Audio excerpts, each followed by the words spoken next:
បងអូនត្រូវចាំមកខ្មែរកាន់តែតុបកាន់តែរីកធំប៉ុន្តែបើសៀមវិញវាកាន់តែវាគឺកាន់តែរួមតូចចាក្នុងសង្គ្រាមមកគេខ្លាចបំផុតគឺអ្នកទប់ទល់នឹងតែម្ដងប៉ុន្តែនៅក្នុងរូបភាពនៃការស្ដារវិធីសង្គ្រាមត្រៀមខ្លួនគឺស្គាល់ខ្លួនឯងនិងស្គាល់សត្រូវនៅក្នុងសង្គ្រាមមកអ្នកដែលគេមើងងាយបំផុតបងប្អូននឹងមិនយេអ្នកដែលវាគេឲ្យប៉ុន្តែមិនបែកតែបែកខ្លួនឯងបែកសម្បុករបស់ខ្លួនឯងចាព្រងវាគេយ៉ាងណាក៏វាអត់បែកដែរមនុស្សហ្នឹងគឺគេមើងងាយខ្លាំងបំផុតបងប្អូនចាព្រងវាគេវាអត់បែកប៉ុន្តែបែកតែសម្បុកខ្លួនឯងតែមួយមុខគត់ឯចំណុចខ្សោយរបស់សៀមគឺជាចំណុចដែលបង្ហាញពីភាពខ្លាំងរបស់សៀមដូចគ្នាចំណែកឯចំណុចខ្សោយរបស់ខ្មែរតើតែទប់ទល់អានឹងទៅខ្លាំងបងប្អូនដឹងប្រយោជន៍នៅក្នុងរយៈពេល20ថ្ងៃនេះថៃឬមួយក៏សៀមគឺបានបង្ហាញអំពីកាក់បាក់អំនួតខ្លាំងមែនទែនចាអត់ដូចសង្គ្រាមអាការរយៈពេលសង្គ្រាម5ថ្ងៃលើកទី1ទេបងប្អូនរូបភាពនៅក្នុងសង្គ្រាមបើសម្រាប់ខ្មែរទោះបីជាពួកសៀមវាចង់បន្តក៏បានវាចង់បញ្ចប់ក៏បាននិងចង់ចរចាក៏បានឲ្យតែផ្អែកគ្នាច្បាប់ទ្វេភាគីនិងច្បាប់អន្តរជាតិយើងមើលតាមរូបភាពណាបងប្អូនការប្រជុំ GBC ហ្នឹងគឺខ្មែរដើរតួនាទីជាអ្នកឈ្នះដាច់តែម្ដងហើយបើសៀមវិញគឺដើរតួនាទីជាអ្នកចាញ់ងើបមុខមិនរួចទេចាដោយការពីសហរដ្ឋអាមេរិកគឺបានចាញ់សង្គ្រាមនៅវៀតណាមចឹងហើយខ្មែរមិនមែនតែត្រឹមសង្គ្រាមទេណាបងប្អូនត្បិតថានៅក្នុងសង្គ្រាមនេះមិនទាន់បានបញ្ចប់ទាំងស្រុងពិតមែនប៉ុន្តែនៅក្នុងសង្គ្រាមសៀមឈ្លានពាននេះគឺខ្មែរបានឈ្នះ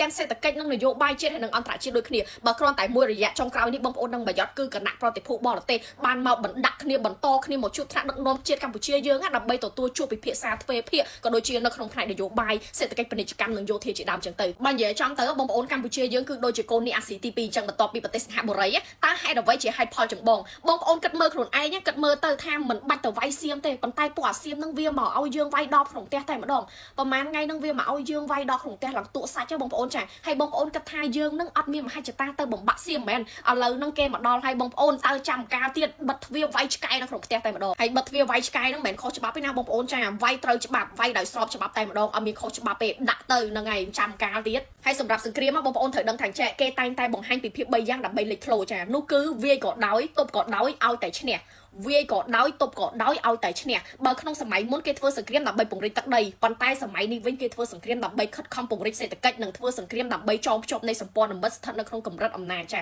ដូចជាជប៉ុនហើយនិងសិង្ហបុរីជាដើមសៀមមកដូចជាព្យួរខ្លួនធ្វើសង្គ្រាមចាញ់គឺស្លាប់ទាំងកងទ័ពនិងរបួសខូចខាតរាប់លានរាប់ពាន់ដុល្លារបងប្អូនចាខូចខាតនឹងមិនមែនខូចខាតតិចទេណាបងប្អូនរាប់ពាន់រាប់លានដុល្លារហើយគ្រាន់តែជីវិតកងទ័ពពួកវាងាប់កជើងគ្នារបួសហើយឡើងកជើងបងប្អូនមិនមែនតិចមើលអ្នកទេហើយការតបភ្ជាប់សេដ្ឋកិច្ចពាណិជ្ជកម្មគឺมันអាចទៅរួចទេឬមួយក៏ដើរដូចមុនទេបងប្អូនចាគឺធ្លាក់ឲ្យបងប្អូនចំណែកឯសម្ព័ន្ធមិត្តវិញសូម្បីតែការទិញឬមួយក៏លក់អាវុធក៏ស្ថិតនៅក្នុងកម្រិតមួយដែលត្រូវពិចារណាឲ្យបានខ្ពស់បំផុតគឺគេចាប់ពីពេលហ្នឹងទៅតាំងពីគេដឹងពីល្បិចរបស់សៀមមកគឺគេពិចារណាខ្លាំងមែនទែនក្នុងការលក់ឬមួយក៏ទិញអាសភាវុធទាំងអស់នឹងដើម្បី